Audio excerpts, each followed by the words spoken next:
Kia ora, me again. Just with the recent events that have been happening around the world, but also here in Aotearoa, New Zealand, and the climate events with flooding and winds and lots of people being forced to leave their homes. I saw a post on one of the Facebook pages about managing that with autistic children.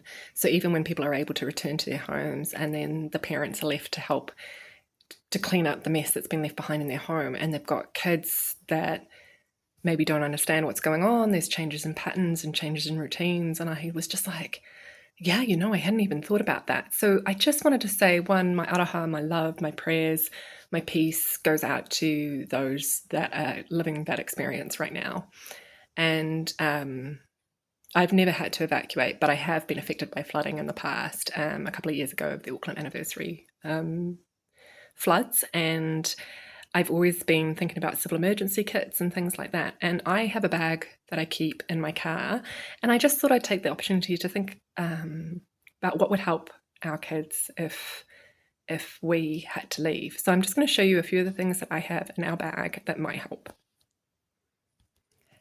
So some of the first things I thought about was food. A lot of our kids have safe foods or have sensory differences about the way they eat, what they eat, preferences. And I thought, I want to make sure our kids feel as safe as possible when so many other things will be out of control. So I got some of their favorite brands. So for example, with seaweed, that lasts a really long time. It's easy to store. And there's lots of affordable seaweed options out there as snacks, but this is the preferred brand. This is the brand that my kids eat. They don't eat the other seaweed packets. This is the brand.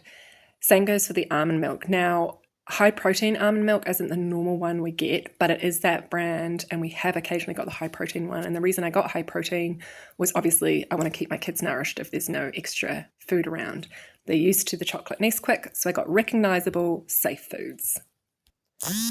The next thing I got was 3 to 5 days of medical supplies for everyone in our family. They're all in their individualised Ziploc bags and with a brief description of their diagnoses on the outside of the bag, the NHI number, and in case of emergency phone number, and the actual scripts themselves, or actual medications themselves. And one of the other things I got for safety in our emergency kit is a change of clothes and underwear. This is just our go bag from the car, so it's not like a full week or anything like that. It's just one change of clothes plus a few spare pairs of underwear. And what I did was I made sure I've actually bought them new and left the labels on so the kids don't get all weirded out about them having been sat around the car for ages. These clothes are also really easy, comfortable clothes, similar to what they always wear, dark colours, soft fabrics, and a comfortable fit. If your kids or you are sensitive to things like germs, or even if they're not, this is good anyway, because you don't know what access to water you'll have. I have hand sanitizer and wipes, and I also have some cash so that if I need to buy anything to help regulate the kids at the time, like, I don't know, a copy of their favourite toy, or go to get some takeouts, or just access to other items if we don't know when we're going to be able to get home or get access to our bank or whatever.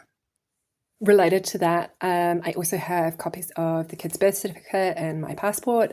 So like proof of ID, I've also got a document with proof of our address on it.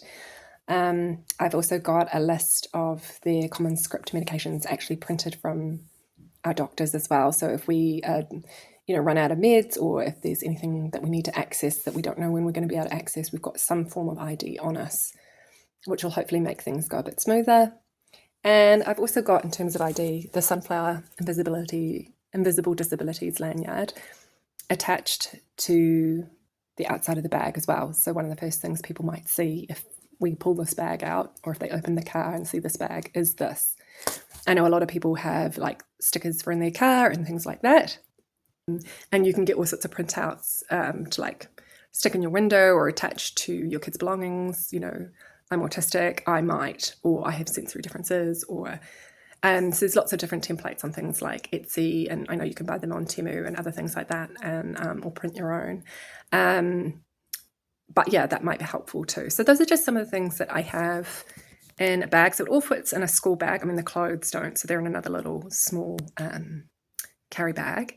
But I've got food, medical supplies, a little bit of cash, ID documents and everything, plus a couple of bottles of water that I keep handy in the car. And it might seem dramatic or whatever, but I want to make sure my kids feel safe, even in new circumstances. So I do what I can to help them feel safe and help them feel regulated, even when everything else is outside their control. So again, much love and aroha to all of you that might have to be evacuating or don't know when you're going to be able to get back into your house, or you're having difficulty access things.